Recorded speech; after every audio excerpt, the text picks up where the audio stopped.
You're listening to Turi Writer's She Said What podcast. I'm Turi, along with Marcy Persky.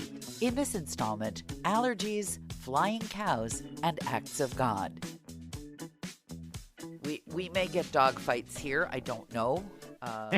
Welcome to my world. The Foster and Zara, are not happy together. So that is to say, they're very jealous of each other. I would give you some pointers, but I have nothing. I have the house split in half. Mine just go at each other for no obvious reason. Spousal unit got bitten twice yesterday. Uh-oh. By our dog. Uh-oh. He got in the middle. I did that. The only dog I've ever been bitten by in my life was my own dog. Because I tried to get in the middle of a fight. Yeah. They'll stop when one of them gets tired, bloody, or whatever. I think that because we're fostering, we're not allowed to just let them do like a Lord of the Flies thing. That's a very good analogy. That's how I live in the Lord of the Flies. We have to assume some level of parental responsibility here.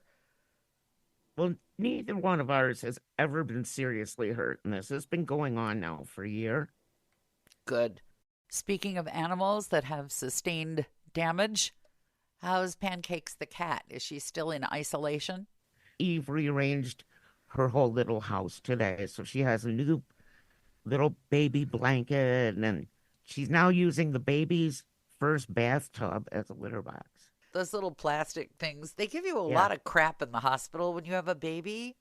Yeah. And you think to yourself, look at all this cool free stuff. And then you get the bill from the hospital and you think, oh, maybe not so free stuff. Yeah, this $300 baby bathtub. There's a lot of stuff like that. Remember the Columbia House Record Club where you got something like 12 records for a penny? Yeah. And then I know people who are on Medicare who I believe are still paying for the Columbia House Record Club. They haven't figured out how to get out of it yet. Does it still exist? I don't know. When the Big Cutie was accepted to a prestigious liberal arts college, and he was very excited because they sent him a free T-shirt. And I said, that is not a free T-shirt. That is a $60,000 a year T-shirt. Yep. So nothing's free. Well, there are some things that are free, but I don't trust it. No, you're giving up your data or you're acting as somebody's billboard. Well, times. That's what I was just going to say. I just signed up with Experian, which is one of the 3 big credit rating agencies. Oh, believe me, I know.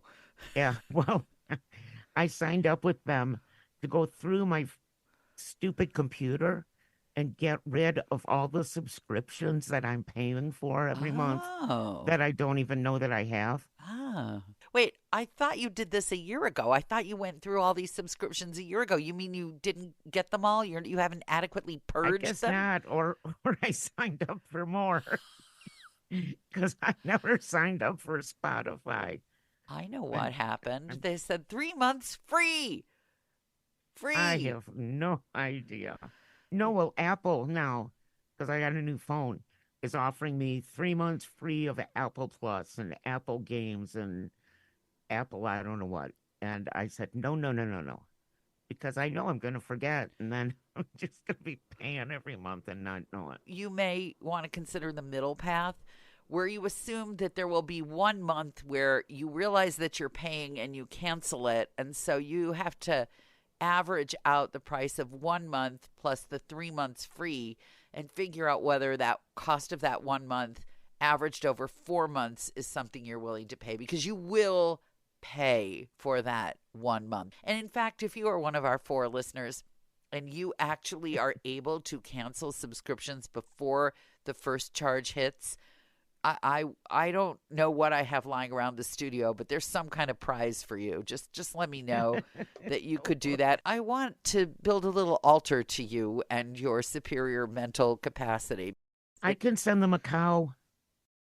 I'm sure you'd like to. I'd love to.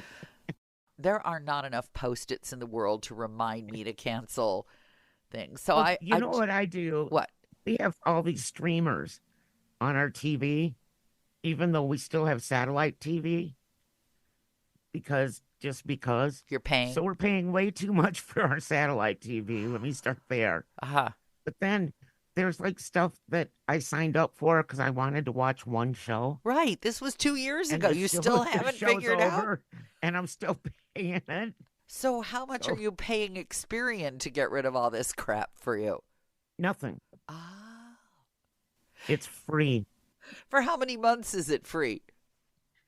3. Ah, here we go. So I want you on, what's the date? August 5th. Write this down. Remind me to cancel it. How about if I just send you your own package of Post-it notes? I have Post-it notes, but they fly all over the place. I don't know any other way to live life but by putting up Post-it notes. I'm so bad that if I set my alarm to wake up in the morning for something I don't normally do, I wake up in the morning, but I don't remember why I woke up in the morning, so I have to put a Post-it note on both the alarm clock and the mirror to remind myself of why I am awake. See, I write everything on junk mail. Oh, the spousal unit does that. I throw them away. The spousal unit. I don't know. He sends me shopping lists on the envelope from the junk mail that he opened and recycled. And I say, we have, you know, that stack of paper in your office that's copies that got made by mistake, or the printer decided to audit itself and it printed out its little record of how it's doing on all its ink, thus wasting more ink.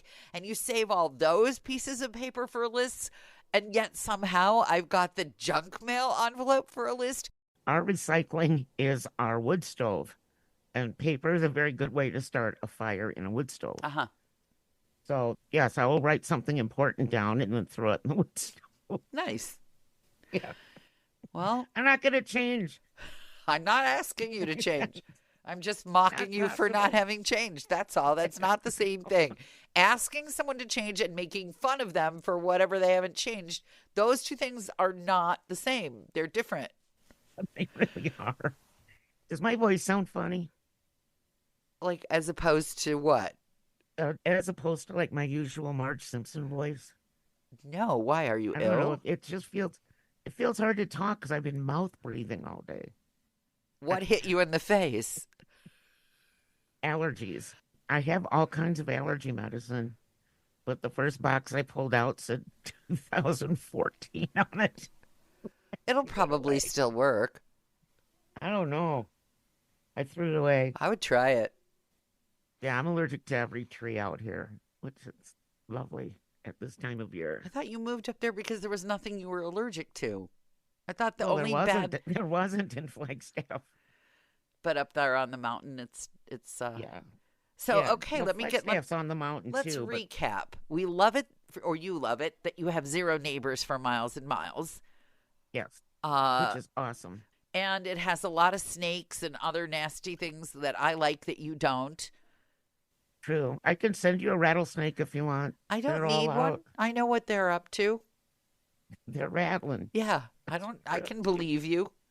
I just have to find something that I can take. And I had Eve bring me something today, and I should have tried it, but I was too busy doing nothing. Sometimes I'm just really busy doing nothing. I think that's what happens after you take the allergy medicine. Well, this one has no side effects, which means it probably won't work. I think you should go with those pineapple drinks you like so well. Oh, guess what we did Saturday? I went and bought Jell-O and flavored vodka and had Eve make us Jell-O shots. And we all sat around watching Jerry Seinfeld's new movie, Unfrosted, and did a watermelon flavored Jell-O shot. This sounds revolting. Not the movie, the Jell-O shots. Maybe you should put your allergy pills in some Jell-O. 2 nostrils with 1 stoned. I can tell you all kinds of Jell-O stories from when I was in college, but I shan't. But we talked about baby vomiting on the last podcast. I don't need to hear about you vomiting now. It's enough vomit. No, I didn't vomit. Yeah. Yeah. But the mere sight of Jell-O reminds me of working at Lenny's Deli in Hubbard Woods, Winnetka, Illinois. Jell-O reminds me of hospitals. That too, but that's not really Jello. They make it with tapioca, so it's disgusting also. I know I have mentioned this. One of the most satisfying aspects of my miserable job waitressing at Lenny's Deli. It was one of those old style delis with the cooler on the wall, with the light, with the little glass cut glass bowls with the cubes of Jello in it. And then you put the Cool Whip or whatever the fake whipped cream was on the top of it when you served it. The only thing I really enjoyed about that job at all was the big metal pan of Jello that I got to stab with a knife and cut into. I think I would make a fine murderer based on my feeling of satisfaction stabbing and pulling. And I don't know how similar Jello is to all flesh, but I can tell you as an adult woman, there are some kinds of flesh that are similar. I could not be a murderer. I do not like blood of any sort from anybody or anything. Well, you can kill bloodlessly. I am bloodlessly. You could kill bloodlessly. I feel like very zombie-like. So many ways to kill bloodlessly. I don't know why. You know what? I just thought of what your story made me think of. When we were kids, my sister's favorite dessert in the whole wide world was something called junket. That's very British. But yeah, it used to come in a box, just like chocolate pudding and Jello, but it was slimy. I hated it. But yeah, I wonder what happened to junket. I think it's basically cow's hooves, but I don't know. It had some chocolate in it. Well, you have a lot of cattle wandering around, and if it turns out that it is cow's hooves, then all you need to do, I mean, does it say in the ranching code of ethics that the cattle have to be left intact, or can you just remove a little piece? No, well, you know what happened? What? On Saturday, we were full of cattle. And then Sunday, starting Saturday night, we had a snowstorm with 60-mile-an-hour wind gusts. And what did the cattle make of this? I think the cows were blown into the Grand Canyon. No, really?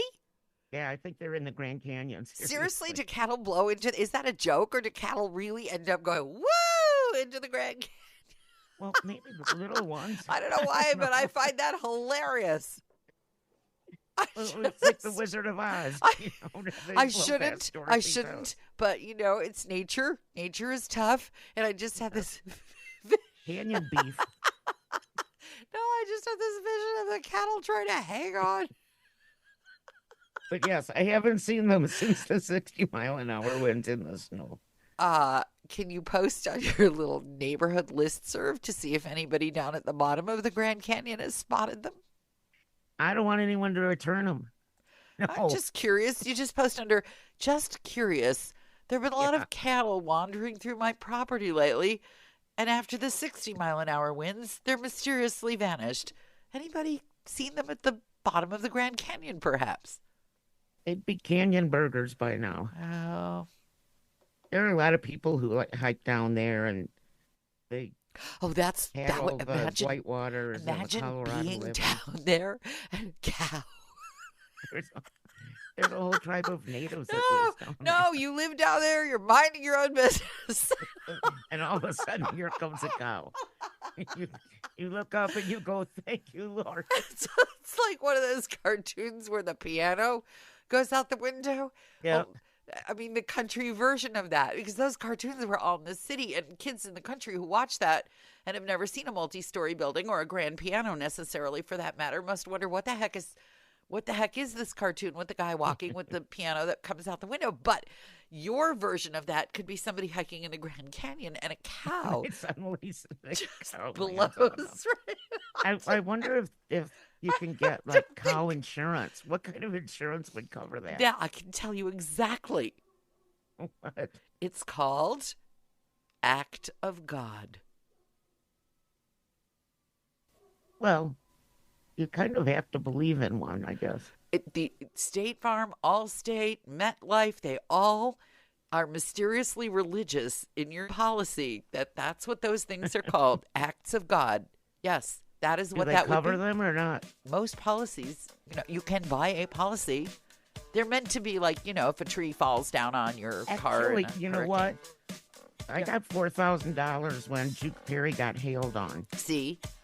And what did they call it? Yeah. Act of God.